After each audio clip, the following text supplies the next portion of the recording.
Bueno, yo nací en Cuba, en La Habana, Cuba, en el año 52. Eh, a la llegada de Fidel Castro, mi papá decidió emigrar, salimos a Estados Unidos inicialmente, donde vivimos 3 años, y de ahí llegamos a Colombia gracias a una familia antioqueña que nos invitó y la hicimos nuestra patria en el año 63. Desde entonces estoy en Colombia. Me casé muy joven, a los 18 años. Después estudié mi carrera en Barranquilla, en la Universidad del Norte. Desde 1983, bueno, en Colombia viví en Barranca Bermeja, que fue donde llegamos inicialmente. Estudié en Medellín, después me casé y viví en Santa Marta, en Valledupar, en Barranquilla y finalmente desde el año 83 en Bucaramanga. Soy santanderiana, por supuesto, colombiana y santanderiana, nacionalizada desde el año 96 en Colombia, eh, y conservo pues la ciudadanía cubana también y el corazón en las dos patrias, la verdad. A pesar de que salí de Cuba pequeña, no he podido desprenderme de esa parte de la nacionalidad del corazón que se conserva por todo lo vivido por mi familia, por amigos y de hecho inclusive por lo que se está viviendo hoy en día que me duele profundamente. Y pienso muchísimo en qué hubiera sido de mí si mi padre no hubiera tomado la decisión tan oportuna y tan inteligente que tomó. Eso me hace pues ser muy responsable también con el futuro de mi familia, en lo que vengo advirtiendo y trabajando desde hace muchísimos años. Yo me dediqué al comercio a través del comercializar la marca Hyundai en Santander, para la cual fuimos eh, nombrados como concesionarios en el año 92. Tuvimos Hyundai, Kia y Sinascar, posteriormente Ford y Suzuki y Citroën, los cuales están vigentes hoy en día en Central Motor. Allí trabajé hasta el inicio de la pandemia, me retiré, me jubilé. Sigo vinculada, por supuesto, como socia y, y nada, en este momento dedicada a escribir, lo cual me gustó toda la vida hacer. Nunca pensé en escribir un libro, ni mucho menos, pero siempre escribía cositas y tenía buena aceptación hasta que finalmente me ayudaron a convencer de sacar mis memorias, lo cual podía ser, bueno, para mi familia especialmente. Esto fue un libro que concebí para mi familia, porque ellos no tendrían acceso nunca a toda mi historia familiar, mi historia de Cuba, a, a, a todo eso que en algún momento los descendientes de uno quisieran conocer, como yo me encuentro y me he encontrado en los últimos años, que ya he tenido tiempo dando un poco de mi familia y de mis antepasados. Entonces quise hacerles esa tarea. Dejé el libro, como digo, que son unas memorias bastante familiares, sin pretensiones de comercializarse como bestseller, ni mucho menos. Sin embargo, me sorprendió muy positivamente que se vende a través de Amazon muy bien en Estados Unidos y en Europa. Y me sorprendió muy tristemente que en Colombia no se vende. Eso pues me hace pensar que no queremos saber, y no solamente pensar, sino ratificar, porque sí me doy cuenta que ante unos hechos que prometen ser deslizadores, no queremos saber, preferimos pensar que nada está pasando, que nada va a pasar, que estamos inmunizados contra todo mal y peligro, y eso, bueno, lo ratifico con la poca aceptación del título en Colombia. En Estados Unidos, tal vez porque hay tanta inmigración de países que han sufrido lo que sufrió Cuba, y no quiero llevar esto más a futuro, sí se ha logrado vender. pero de todas maneras el objetivo cumplido es dejar ese testimonio a mi familia y a mis descendientes. Ese es el resumen de mi vida, Nidia. Estoy abierta a lo que quieran saber y preguntar. Para nosotros poder contar con la presencia de esta paisana que tiene tan importantes experiencias. Realmente, mucho de lo que está diciendo ella es cierto. En Colombia hay mucha gente que está siguiendo sigue la teoría del avestruz. Esconde la cabeza y deja el cuerpo por fuera porque no quiere enterarse del peligro, que es supremamente grave, sobre todo con las circunstancias que estamos viviendo en este momento, donde cotidianamente se está violando la Constitución y la ley, y todo el mundo parece como narcotizado, como hipnotizado. Cuba era una de las potencias industriales y comerciales, creo que si no estoy mal, allá fue donde llegó por primera vez, llegaron por primera los automóviles, pero mire cómo el comunismo acabó con esa isla tan bella, tan importante, lo mismo que con la economía de Argentina, acabaron con Venezuela, y ahora van por Colombia, pero hay mucha gente que no quiere entender eso, y no quieren entender que no conocen el precio de la libertad hasta que se pierde. Ojalá Colombia no siga por el mismo camino de arrodillarse y nos pase lo que le pasó a los venezolanos, aunque muchos decían, eso nunca va a pasar aquí. Pero esos testimonios de Silvia son supremamente importantes para abrir conciencia, para que la gente entienda lo que es la libertad, lo que es la libre empresa, lo que le hace a un país el comunismo, porque hasta donde yo me he dado cuenta, no he visto el primer americano ni el primer centroamericano arrancándose en una balsa por en medio de los tiburones para ir a buscar asilo en Cuba. Es importantísimo eso que estás haciendo, Silvia, y sobre todo el compartir tus experiencias. Sí, estoy de acuerdo con usted. En realidad el libro, como le comenté, pues no tenía mayores pretensiones, pero en la Universidad Autónoma de Bucaramanga me invitaron el año pasado a finales a hacer la presentación del libro y tuve la gratísima visita de una persona muy connotada en las letras, que es el doctor Alberto Donadío. Él me contactó posteriormente de leer el libro y todo eso. Me dijo que me quería guiar para hacer una ampliación del libro, porque él dice que, pues me hizo una alegoría muy bella y me dijo que el libro era como un acordeón cerrado. Tenía muchísimas cosas más por decir y que era importante que las dijera y que él me podría ayudar con el tema ese y con la difusión a través de alguna editorial. Entonces, pues vamos a hacer la tarea un poquito más de investigación y un poquito más de para hacer como una segunda edición mejorada. Ya esta vez, pues bajo una dirección muy acreditada. Entonces, esa es la idea próximamente.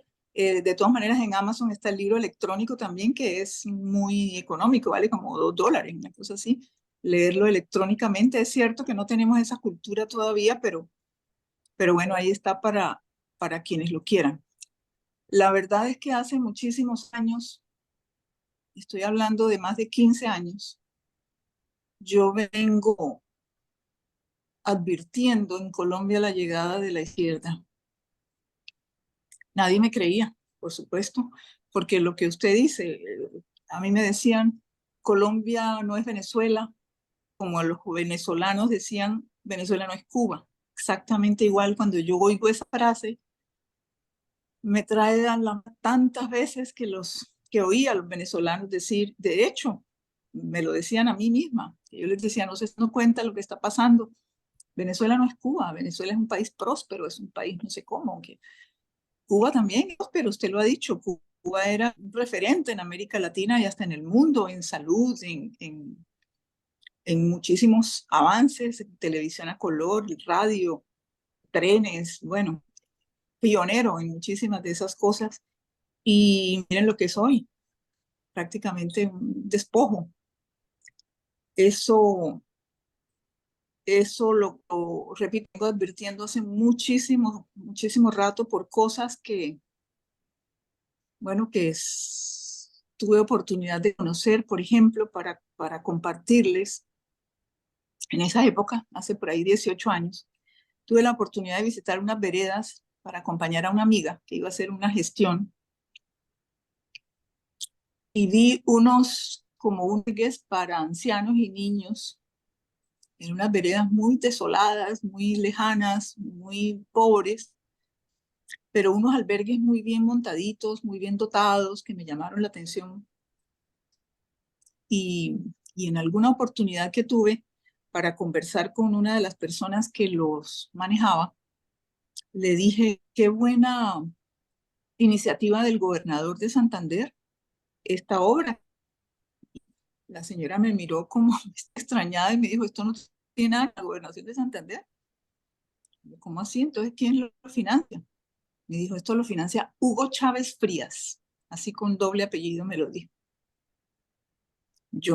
Pues, eso fue un golpe de alerta tremendo. Yo llegué a mi casa en esa acción y les dije, la izquierda llegó, o sea, por ahí se meten, por ahí entran, por las poblaciones vulnerables, haciéndoles ver que ellos sí se ocupan de eso, de terminar la pobreza, de la igualdad social, de mejorar las condiciones de vida. Pero obviamente no, tú sufres del síndrome del exilio cubano, eso no va a pasar aquí, eso no puede pasar aquí. Muchos años después me decían, tienen que matar a Álvaro Uribe para que llegue a la izquierda a Colombia. Y seguía el que eso no pasa aquí, no pasa aquí. Pasó, ya está la izquierda en el gobierno y la apuesta es para quedarse. A pesar de que digan que no y que ese no es el proyecto y que es 4 años y que van a hacer y no va a ser el proyecto de la izquierda, siempre es quedarse. Entonces, yo estoy la verdad que estoy muy alarmada y hace mucho rato, porque todos los pasos que yo vi siempre y aprendí también después, aprendiendo sobre mi país y todo eso, que se hacen para llegar al poder, los repitieron en Colombia. Es que los vivimos uno a uno. Por ejemplo, esa que acabo de contar, que es la conquista de las clases menos favorecidas. Después se inventan un enemigo, varios, lo crean, un enemigo, un villano. En el caso de Colombia, pues es la derecha, el Centro Democrático, Álvaro Uribe Vélez. Esos son los enemigos del país. No importa lo que hayan hecho los indicadores de sus gobiernos, no importa, son el enemigo grande de Colombia, Álvaro Uribe Vélez y el Centro Democrático. Eso parte, pues, de estrategia. Fabrican culpables también, y cuando fabrican, también me refiero a que fabrican procesos, fabrican expedientes, fabrican delitos. Eso lo hacen. Lo hicieron en Cuba, lo hicieron en Venezuela y en Colombia. Es el caso, por ejemplo, del coronel Mejía, ¿cómo se llama el coronel que acaban quieren suprimirle sus condecoraciones y todo eso, el Arias Cabrales? Es el caso de Andrés Felipe Arias. O sea, fabrican procesos, delitos a las personas para poder acabar con el prestigio de una organización, de una persona, de un partido. Eso también lo vimos. Y claro, comienzan los discursos promeseros, donde hacen énfasis en la libertad de los medios, en la igualdad social, en que van a proteger al empresariado, que van a hacer ¿cómo se llama? Un cambio, bueno, que es el eslogan que hemos estado viendo. Hacen revueltas como lo que vimos el año pasado de lo que llamaron el estallido social, que algunos líderes ya llaman toma guerrillera. De ese estallido social surgen líderes que se abrogan la posibilidad del cambio para un país que ha sido tan mal gobernado durante tantos años. No importa que Colombia se haya destacado como una democracia fuerte a nivel incluso latinoamericano, no importa que los indicadores del país sean demostrar que tengamos un sistema de salud, demostrar, no importa nada de eso porque ellos fabrican el discurso de manera que la gente se los compran, que todo es malo, que todos los 500 años del gobierno pasado solo quisieron robar y hacerle daño al país. Entonces la gente se convence de eso porque Colombia está bastante convencida, gran parte de Colombia que hubo el año pasado por el actual presidente, que todo está mal y hay que cambiarlo todo, y ellos son los que pueden hacer ese cambio. Personas que empuñaron las armas, personas que atentaron contra la población civil, que yo no sé de qué color tendrán sus conciencias y sus corazones, son los que hoy en día aclamamos como nuestros líderes. Es que si ustedes supieran lo que a mí eso me produce de indignación y de que no lo puedo creer, que eso es lo que me hace no callarme, a pesar de que mi familia me lo pide. Mi familia y amigos me lo piden, cállate. Pero es que me indigna sobremanera, sobre todo ver que ya lo que compraron otros países que los llevaron a la desgracia, lo estamos comprando en Colombia. Teniéndolo a la vista, pudiéndolo ver, medir, palpar, y seguimos creyendo. Y eso es algo que no lo puedo, eso lo digo y lo vuelvo a decir. Ya en este país, bueno, como decía, llegó la izquierda, ya se está viviendo el debilitamiento de las instituciones, la desmoralización de las fuerzas militares, fuerzas armadas en general, desde el día primero, que también me parece indignante, la concentración de poder. Tenemos en el poder a la familia presidencial y las amistades de la primera dama y de personas completamente incapaces, con tanta falta de preparación para asumir los cargos, que francamente no debe ser fácil para el país y se requiere una preparación que esas personas no tienen. Están nombrando a cualquier persona en los ministerios, en las instituciones, y el país está, o sea, estamos tranquilos, estamos felices, no va a pasar nada. Hay un deterioro de la actividad económica evidente, un encarecimiento del costo de vida, inseguridad, como hacía muchísimos años no se veía, pero estamos tranquilos.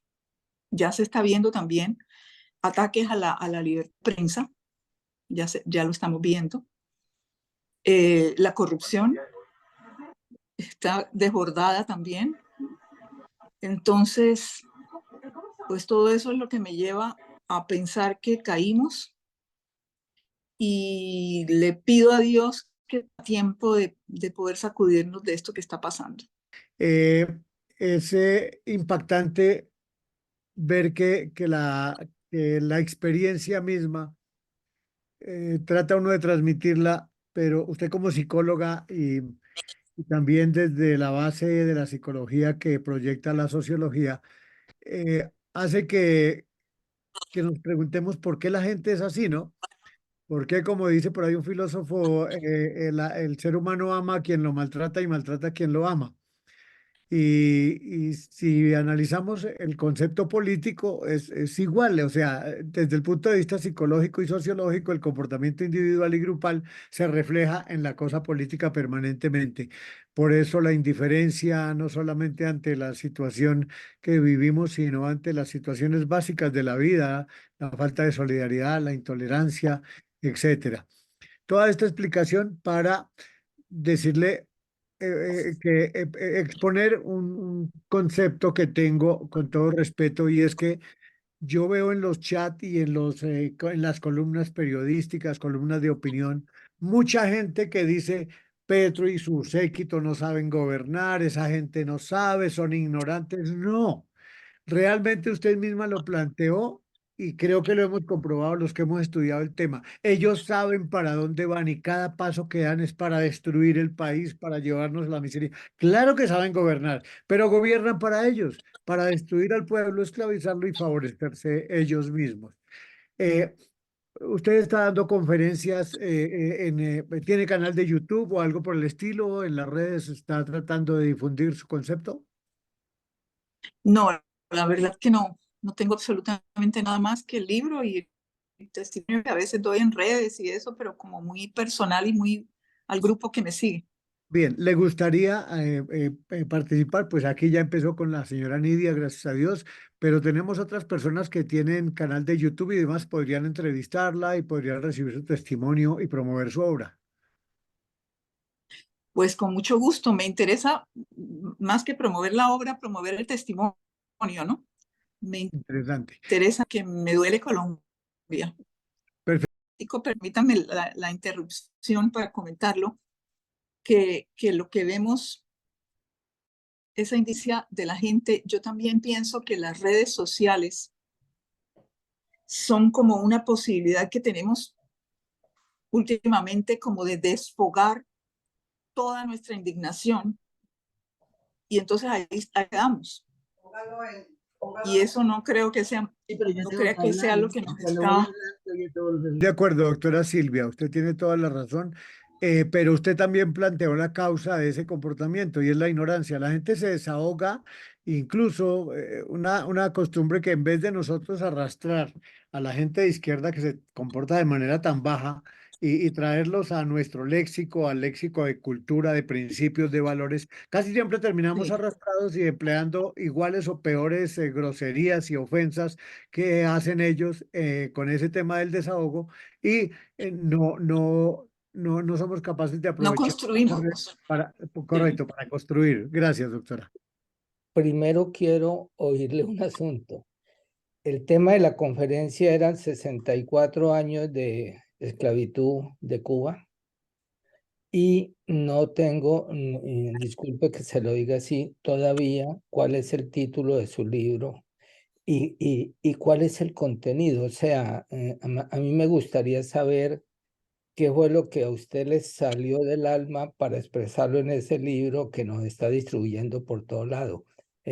Disculpe que sea tan expuesto de preguntarle en esa forma tan sencilla. Y más adelante, si hay tiempo, yo expreso algunos conceptos que me gustaría decirle, muy controversiales, pero reales. Me encantaría porque la controversia pues hace parte del aprendizaje en la vida y es muy importante. Lo que me llevó a escribir el libro fue las sugerencias de mis amigos, amigas, de mi familia, para poder dejar un testimonio de lo que había sido mi vida y, y que mi familia, descendencia, no la conoce porque pues yo me casé con colombianos, mis hijos son colombianos y toda mi familia absolutamente cubana. Muchas viviendo en Estados Unidos, otra familia por parte de mi mamá no salieron de Cuba en su mayoría. Y entonces esa fue la idea un poco del libro. El libro pues comienza con mi vida en Cuba, con las experiencias que viví como muy niña, de todos modos en el colegio, con la llegada de la revolución castrista al poder, viví esas experiencias en mi familia, del desasosiego, de la angustia, de la represión que ya se vivía, que se llevaba a la gente presas o las desaparecían porque hablaban, porque criticaban, todo eso lo alcancé a vivir yo en Cuba. En el colegio también, una experiencia que tuve de los milicianos que nos visitaron y nos hicieron pedirle a Fidel Castro golosinas y nos hicieron la salvedad de que ya no era Santicló, como le decíamos a Cuba, Santa Claus, que era el que ponía los regalos, ni era Dios, sino que era Fidel el que hacía los milagros a partir de ese momento en Cuba. Y bueno, una serie de experiencias narro hasta nuestra salida de Cuba en el año 60, que nos radicamos en Miami durante 3 años hasta que llegamos a Colombia y nada, pues toda esa experiencia del exilio. Es un libro que me dicen que tiene mucho sentimiento porque es que realmente se vive con sentimiento un exilio. Un exilio significa la lejanía o dejar atrás todo lo que fue tu vida, tu familia, tus costumbres, tus posesiones. Es que no cambiar de país, porque tú puedes cambiar de país en cualquier momento porque lo deseas, porque tomas la decisión, pero la diferencia con el exilio es que no es una decisión y dejar atrás todo eso es muy doloroso y hace falta toda la vida. A mí toda la vida me hizo falta mi abuelo, por ejemplo, que yo era muy apegada a él y él nunca pudo salir de Cuba. Mi abuela la pudimos sacar en el año 87 para Colombia gracias a la gestión de alguien del gobierno, porque le habían negado sus 3 veces sus solicitudes de salida del país para la unificación familiar con su hija y su nieta que vivíamos en Colombia. Entonces ella pudo salir hasta el año 87, pero mi abuelo nunca pudo salir, y mis tías, y bueno, el resto de familia, y eso para mí marcó muchísimo mi vida. Marcó muchísimo en que fui una niña solitaria. Una niña solitaria porque tuve que hacer parte de varias culturas. Primero viví en Estados Unidos, después en Barranca Bermeja, después en la costa colombiana, etcétera, etcétera. Y la adaptación a cada una de ellas, pues, generaba emociones, sentimientos, muchísimas cosas que solo lo puede entender tal vez quien lo ha vivido. Y sobre todo cuando uno es joven, ¿no? Porque ya a esta edad, de pronto ya no marcan de esa manera, pero en la juventud marcan muchísimo y yo siempre pues extrañé.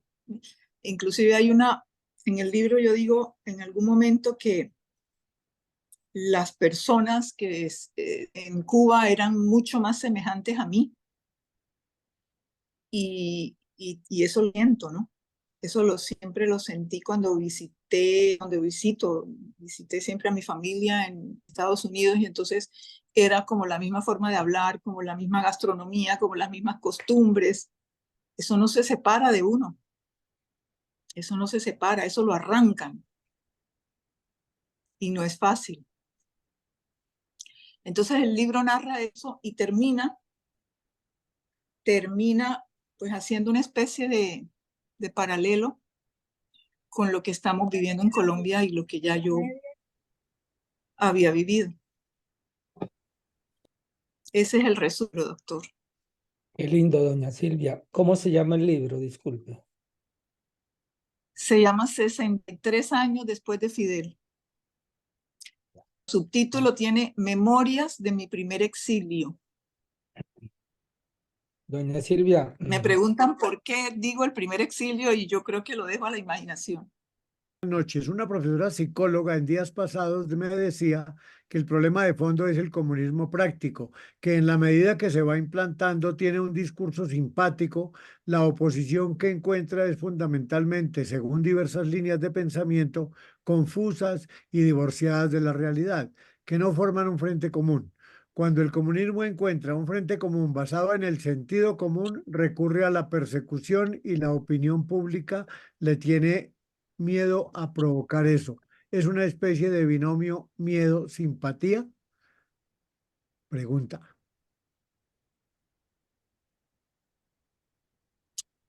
Bueno, yo creería que sí. Primero simpatía. Primero generan simpatía porque se solidarizan con la necesidad. Ellos saben perfectamente qué es lo que la gente quiere, qué es lo que la gente necesita, se solidarizan con ello y ofrecen una cantidad de soluciones. Si las analizamos por el lado correcto, son improbables, ¿no? Pero la gente pues las compra por la necesidad. Ya la represión es la segunda parte, el miedo. Ya después da miedo hablar, da miedo decir, da miedo expresarse y eso lo aprovechan bien. Yo decía, ay, vamos a hablar de comunismo y de Cuba. Y yo decía, no, Dios mío, dame paciencia, pero no. me llevo una grata sorpresa ver que es otra óptica, es otra visión. Quiero tener el libro porque sí vale la pena leerlo para documentarse uno, porque definitivamente para mí y para muchos de los que estamos trabajando conjuntamente, el comunismo es algo diabólico, pues algo que está acabando con la humanidad realmente. Y el comunismo se ha abrogado un montón de palabras como progresismo, como capitalismo, como Agenda 2030, como todo lo que usted quiera. Todo lo que haga el comunismo es un socialismo y toman todas las palabras de cualquiera de los diversos colores de partidos y se lo abrogan y lo trabajan. Ellos son muy hábiles, ellos parece que hubieran nacido con un chip de marketing político realmente. Entonces, Admira. sí, definitivamente estoy ávido de conocer del libro y documentarme. Mi pregunta es la siguiente. Buscando aquí, mirando qué diferencia se puede encontrar entre una sociedad cubana cuando empezó la era de Fidel Castro, la diferencia entre una sociedad venezolana cuando inició Hugo Chávez y la diferencia ahora en el inicio de la sociedad colombiana, en el inicio del gobierno de Gustavo Petro en Colombia. ¿Qué diferencia puede encontrar ahí? Bueno, pregunta muy interesante para nadie, para estudiar. Yo no tengo la respuesta, pero me aventé a decir que lo que comparten todos esos países, lo que han compartido a la llegada de la izquierda, es la corrupción y la ilusión de la igualdad, que siempre existirá y que es un imposible. En Cuba teníamos un dictador en el momento en que Fidel Castro se lanzó a combatirlo. Fulgencio Batista era un dictador y había represión, especialmente contra la izquierda, pero con prosperidad. Y la verdad es que dejó un país próspero, pero siempre había la queja, y yo pienso que siempre la habrá, de que había pobreza, de que uno tenía más, de que el otro tenía menos, de que las oportunidades, todo ese discurso que hemos oído aquí, también se decía allá. Y eso es lo que aprovechó Fidel Castro. Agarró esas banderas y llegó, pues se tomó el poder, pero llegó al poder a través de esas banderas. En Venezuela también, corrupción, exceso de poder, necesidades, y en Colombia obviamente repetimos la misma dosis de corrupción y de necesidades y de desigualdad social. Yo pienso que ese es como el caldo de cultivo para que puedan prosperar esos regímenes de izquierda. Claro. Ejemplo, ante los inicios, por ejemplo, ¿será que podemos, los colombianos, usted cómo lo ve, podemos llegar a fondo como llegó Cuba y como llegó Venezuela, así como está viendo la sociedad?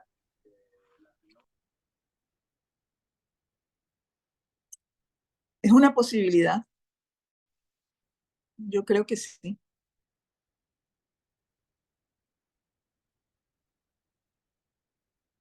Aún con la desfavorabilidad de Petro, porque se oye en todos los estadios y ahorita en las canales de Sincelejo, fuera Petro, aún así puede llegar a eso. ¿Y cuál es la favorabilidad de Maduro? ¿Cuál es la favorabilidad de Díaz-Canel en Cuba? No la miden porque pues no tienen ningún interés y no se puede hacer democráticamente, pero no la tienen, no tienen favorabilidad ninguna, todo lo contrario. Eso no importa, eso no es lo que los sostiene a ellos.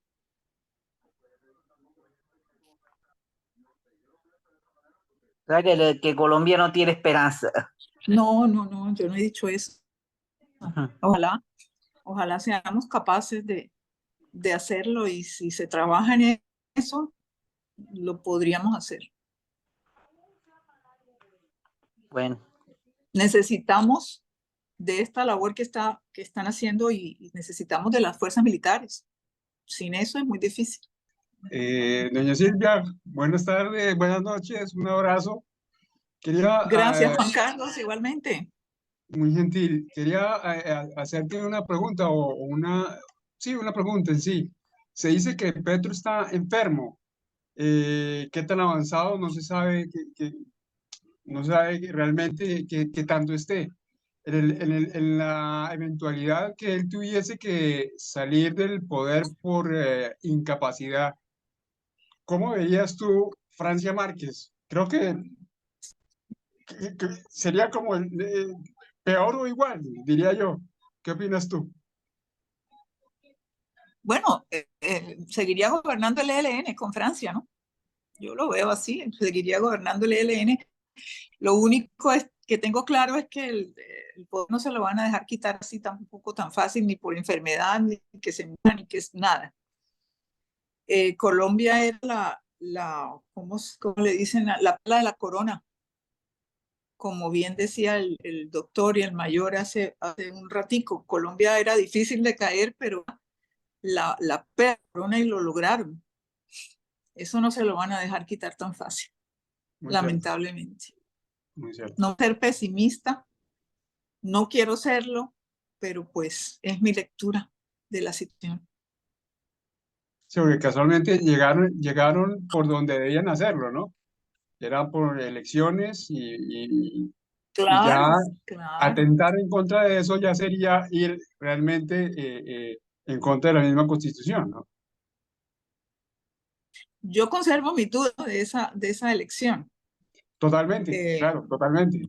Dudas muy fundamentadas, y el que quiera conocer el fundamento, pues puede de pronto seguir en sus redes o algo al doctor Sergio Alzate, que fue abogado del movimiento Comisión Civil de la Verdad de Ervin Hoyos Medina, y él denunció con pruebas en la mano 187 folios, entregó a la fiscalía de lo que pasó desde la primera vuelta.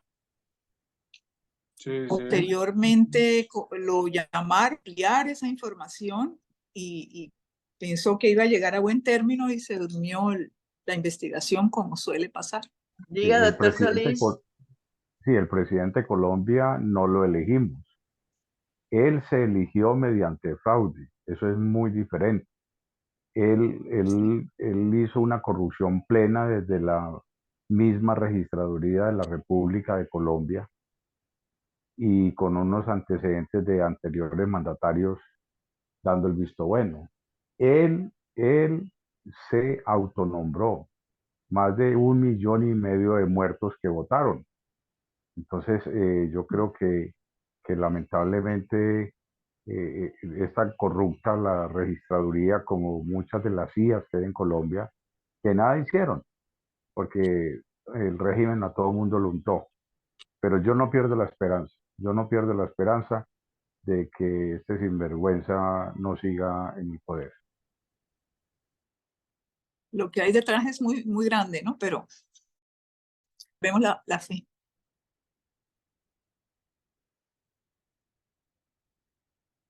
Y tiene que ser fe con acciones, ¿no? No solamente orar para que las Sí, cosas se sí, nos den, sino que sí. tenemos que tomar acciones, y todas las acciones que tome cualquier individuo de Colombia o del exterior, absolutamente todas son válidas, independientemente de que sean de orden constitucional desde el punto de vista jurídico, índices de probabilidades de éxito, no, todas son válidas.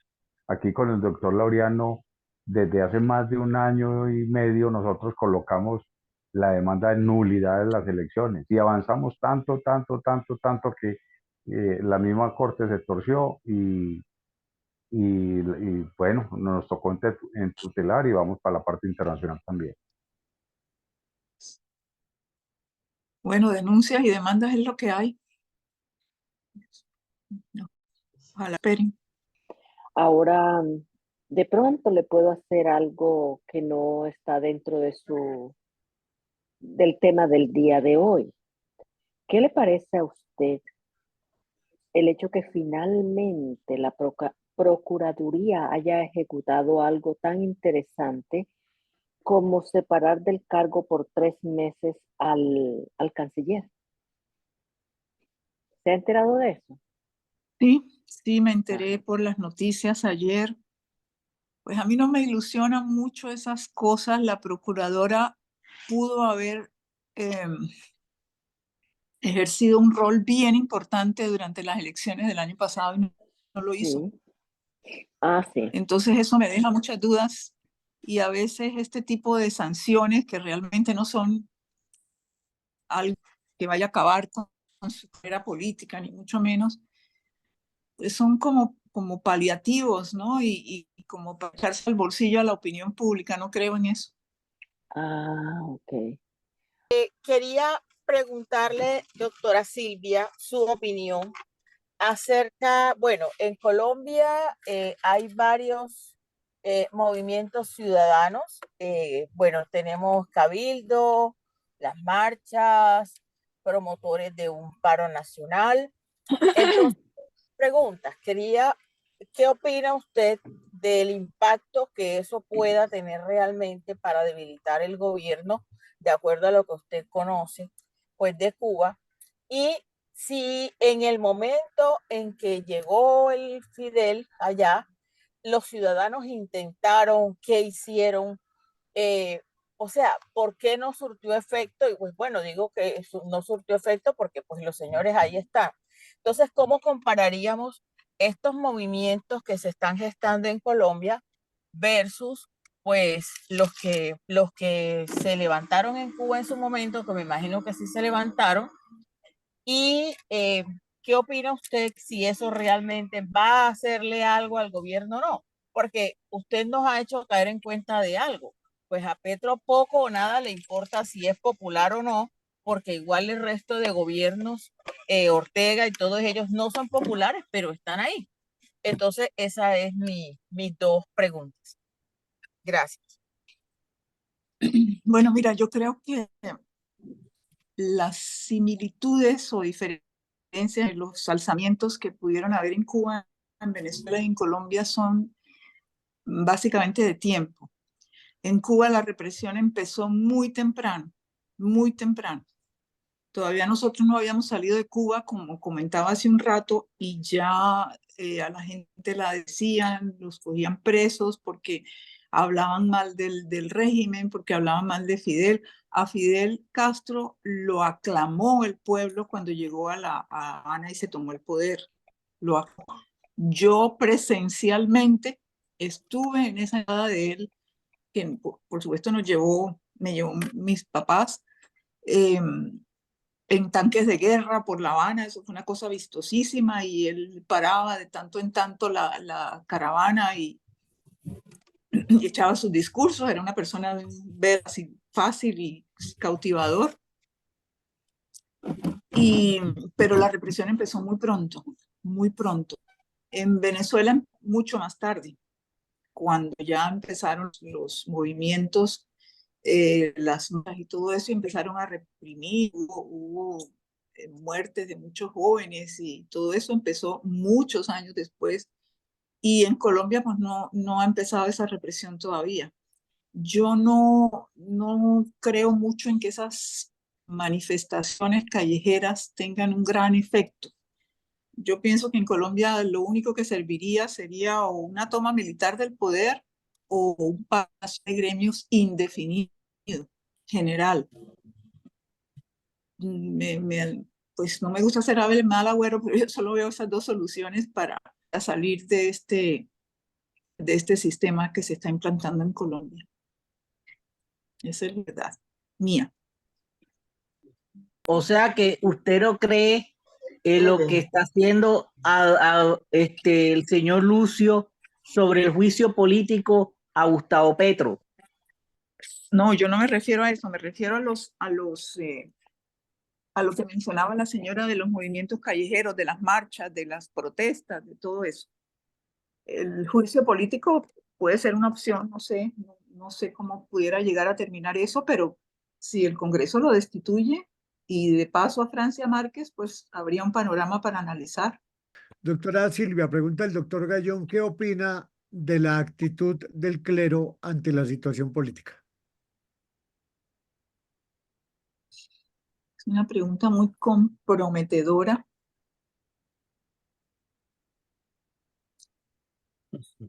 La verdad no tengo una respuesta para eso. Mucho silencio, ¿no es cierto, doctor? Mucho silencio de ambas partes. Pues Petro nos sí tiene yo quiero decir petrificados. algo al respecto, que la doctora no contesta y es válida su observación, pero a mí me parece que el clero lamentablemente, muy lamentablemente, es muy condescendiente con la guerrilla. Van 3, 4 reuniones aún con el Vaticano, de Petro, de Francia, del destituido parcial de Leiva, 4 reuniones y no ha tenido una posición clara ante el conflicto de Colombia. Ha sido muy condescendiente, supremamente condescendiente. Entonces, para mí esa es una posición pues, que de pronto incomoda o molesta a muchos, pero es que ninguna de las iglesias de ninguna naturaleza han estado apoyando la solución de este conflicto en Colombia. Al contrario, han sido supremamente condescendientes y es algo que eso es parte de la estrategia del régimen comunista. Doctora Silvia, otro comentario del doctor Gallón dice que cree que en Cuba el clero tuvo una participación importante en la ascensión al poder de Fidel Castro, que ha visto fotos de él con Rosario al cuello. ¿Qué nos puede comentar de su experiencia al respecto, por favor? Fidel Castro expulsó de Cuba al clero, los expulsó. Pero Y de antes, hecho, pero cuando llegó al poder, pero antes, durante su tal revolución, recibió apoyos. él recibió apoyo de todos los sectores, inclusive de los sectores poderosos también, lo cual es una inconsistencia. Pero lamentablemente así fue, como ha sido también en Colombia y como ha sido también en Venezuela. Pero expulsó al clero de Cuba y de hecho desde aquí de Estados Unidos trabajaron fuertemente para, por ejemplo, el episodio aquel, ¿cómo era que se llamaba? Que sacaron una cantidad de niños de Cuba, los Peter Pan, los niños Peter Pan. Sí, los Marianitos. No. Eso eran, el Mariel es un barco que salió, que Fidel metió ahí a toda la gente de las cárceles y los locos y todo eso y los mandó para... Obviamente también venía gente bien, no es para generalizar. No, esto fue un movimiento que se llamó Pedro Pan, muy anterior al Mariel, que unos sacerdotes cubanos expulsados aquí en Estados Unidos lo hicieron posible. Entonces, la idea era sacar los niños de Cuba, menores de edad, para que posteriormente ellos desde aquí pudieran pedir la reunificación familiar al gobierno y pudieran traer a sus padres. Yo,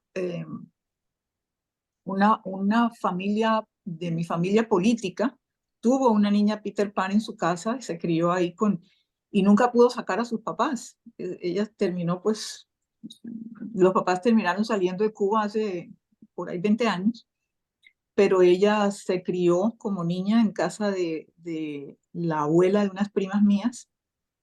Fue parte de ese éxodo que salieron miles de niños de Cuba solos y los acogieron aquí en colegios, en familias, mientras supuestamente podían sacar a sus padres de Cuba. Eso fue obra de los sacerdotes que fueron expulsados de Cuba por Fidel Castro.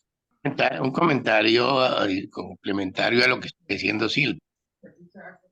La solución en Colombia tiene que ser estrictamente por la vía constitucional, la aplicación del artículo 109 por violación de topes, o lo que se está buscando con cabildo abierto, que es el juicio político, que por otro lado está o liderando Carlos Alonso Lucio, el doctor Abuchaibe, pero todo lo que se haga tiene que estar dentro del margen de la Constitución y de la ley.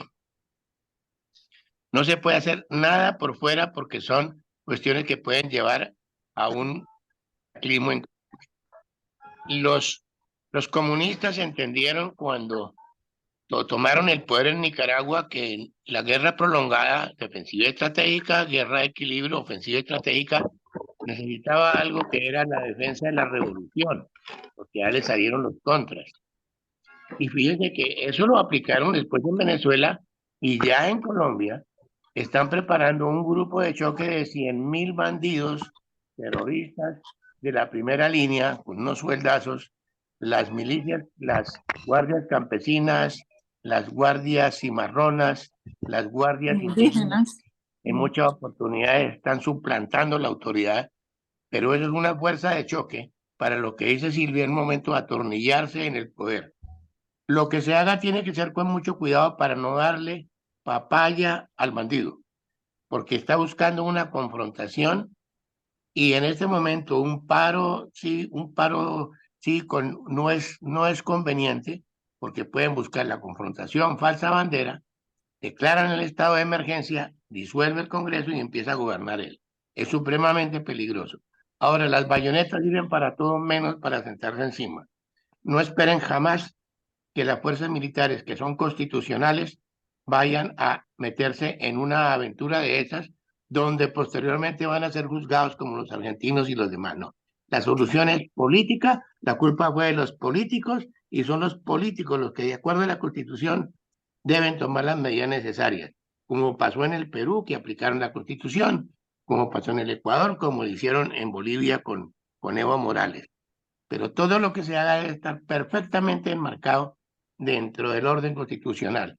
La gente en la calle hace presión, pero esa presión no solamente es al gobierno, que seguramente no le importa un carajo, como decimos en Santander, Silvia, sino que sirve para presionar a los congresistas para que cumplan con su deber. ¿Para qué los eligieron?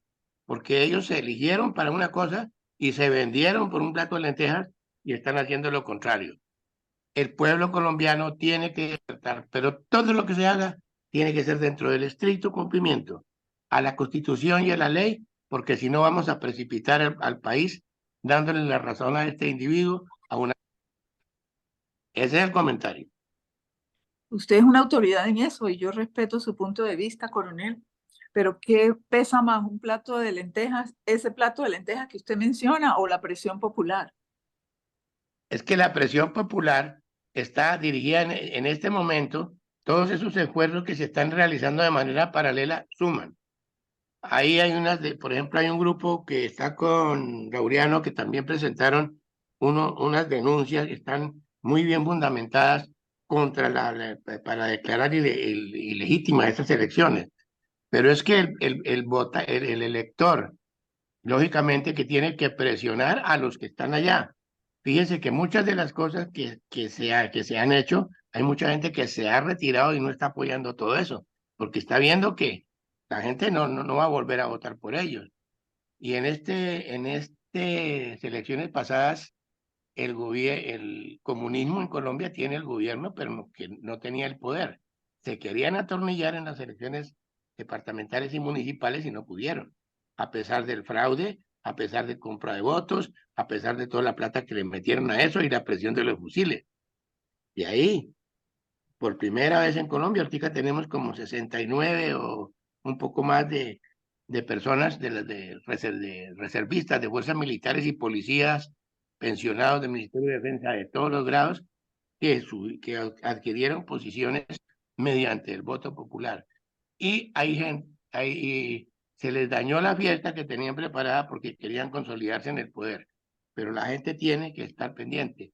Los gobernadores y alcaldes van a tener que estar muy pendientes, porque alguien decía lo de los incendios y realmente el gobierno está tomando unas medidas de retaliación contra las áreas donde no le están funcionando. Por ejemplo, la pérdida de los Panamericanos, la pérdida de otra cuestión de otras sedes. Entonces está castigando a los que él considera que son de oposición para él. Se supone que el presidente es nacional y que no puede intervenir en política, pero ya tratando de manipular el viaje a reunirse con Chávez de Teodora de Bolívar, ya quiere interviniendo directamente en política, formar un partido único con lo que se denomina pacto histórico. De todas maneras, son una cantidad de grupos, pero todos con influencia comunista, y eso no se puede hacer. Y todos los días se pasan por la baja de la Constitución. Afortunadamente las Cortes están reaccionando y han parado muchas cosas, pero eso hace que cuando él reacciona se hace todavía más radical, igual que pasó en Venezuela. Y el pueblo colombiano tiene que entender que esto no es una situación normal cuando había un gobierno de liberal o conservador o de cualquier otro político. Estamos bajo el comunismo, que es una cosa totalmente diferente, y por eso es tan valioso lo que usted está diciendo, lo que usted relata en su libro, para que haya conciencia y no después no tengamos que estar llorando sobre lo mojado y le toca a la gente irse a quebrar, a quejar al mono de la pila, como decían por allá en Boyacá. Ese es el comentario, doctora. Permítame una pregunta. ¿Qué pasaría bueno, si tiene éxito la destitución ahora por vía constitucional a través de la Cámara de Representantes o qué sé yo, la destitución por violación de topes? ¿Qué pasaría con estas personas, con este grupo armado paramilitar que está formando el gobierno que usted mencionaba de las guardias indígenas y todo eso? ¿No cree que habría una confrontación tremenda?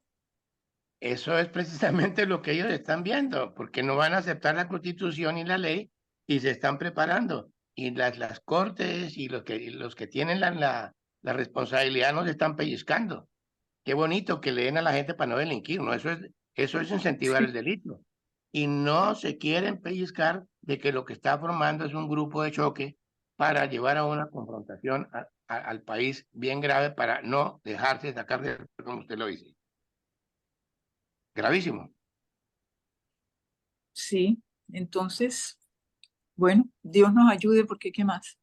Sí, señora, toca. Para Silvia respecto del golpe, de la posibilidad del golpe de Estado, que en mi concepto no lo debe haber, no lo puede haber y no lo habrá. Y también para Edier, que lo ha preguntado en 2 ocasiones con esta.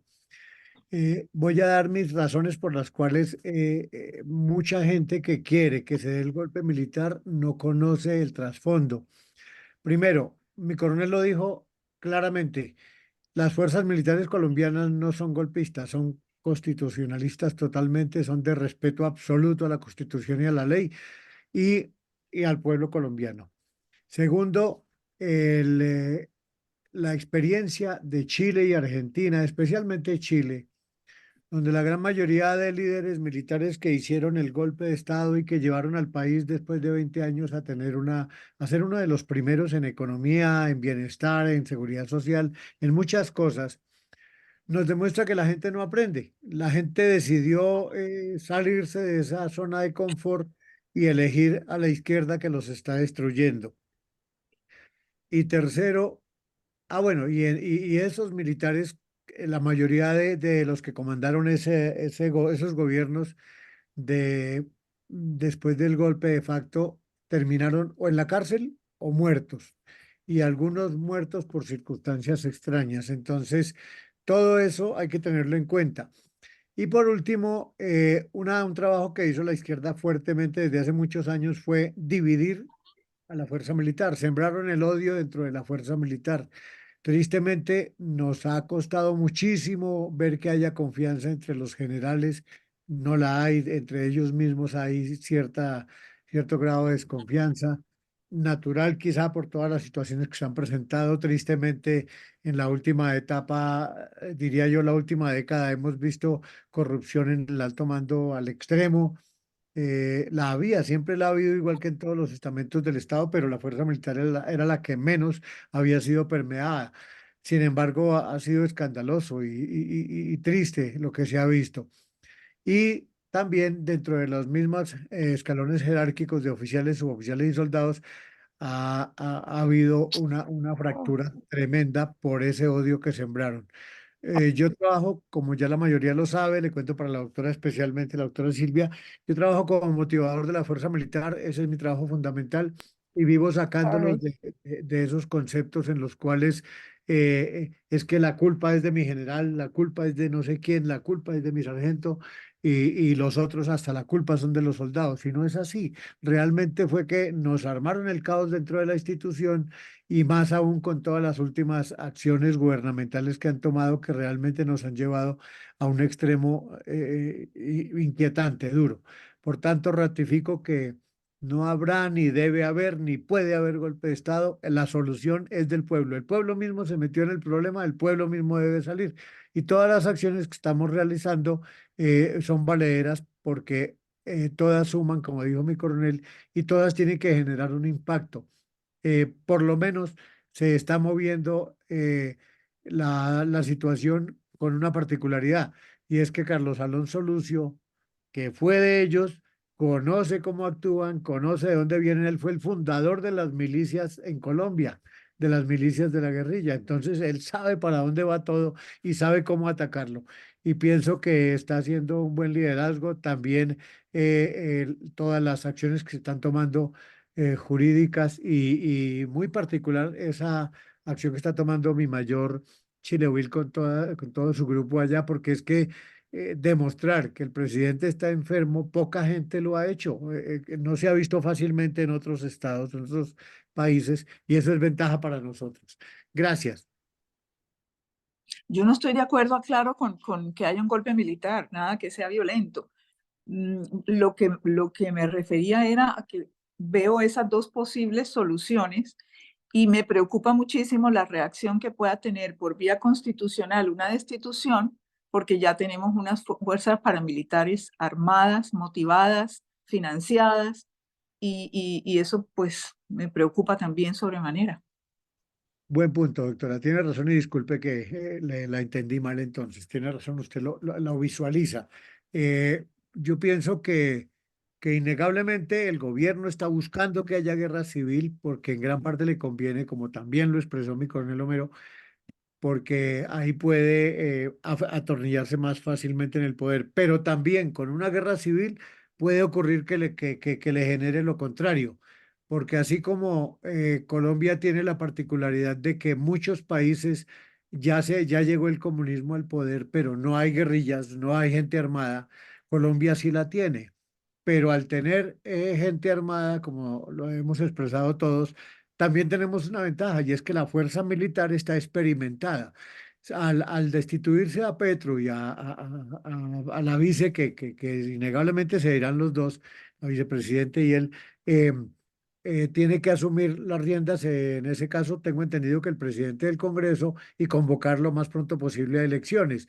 Si se prende la guerra, el que llegue a estar en el poder, sea interinamente o lo que sea, tiene que asumir una posición obligada de proteger al país. Ya no va a poder andar con medias tintas, a no ser que en ese momento cuaje la cuestión y esté alguien de izquierda también como presidente del Congreso. Pero dependemos mucho del azar entonces. De Dios, fundamentalmente de Dios y de todos nosotros, de nuestra fe y nuestra acción, creo yo. Los organismos como el Congreso de la República, el 95%, y eso que espero no equivocarme en una cifra tan alta, son el del régimen.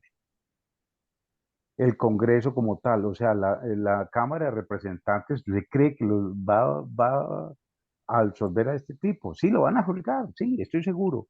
Y van a decir, no da para destitución. Entonces, las Cortes, hay algunos miembros de las Cortes muy valiosos, pero muchos de la gente de las Cortes son emermelados del gobierno.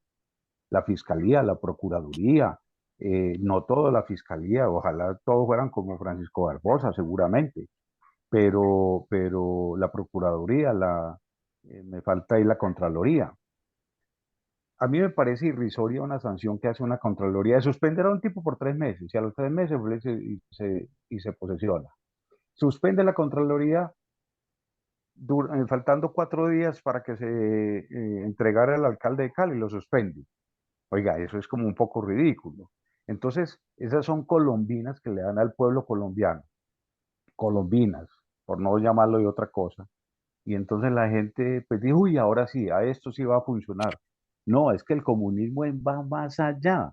Nosotros no podemos, perdóneme si a alguien lo hago sentir incómodo, no podemos ser ingenuos. Es que por la ingenuidad, porque somos buenos, porque yo no sé qué. Mire, yo soy un hombre creyente, muy creyente, pero es que esto no es de fe. Dios ha dado el libre albedrío y decisión al hombre. Libre decisión y albedrío al hombre.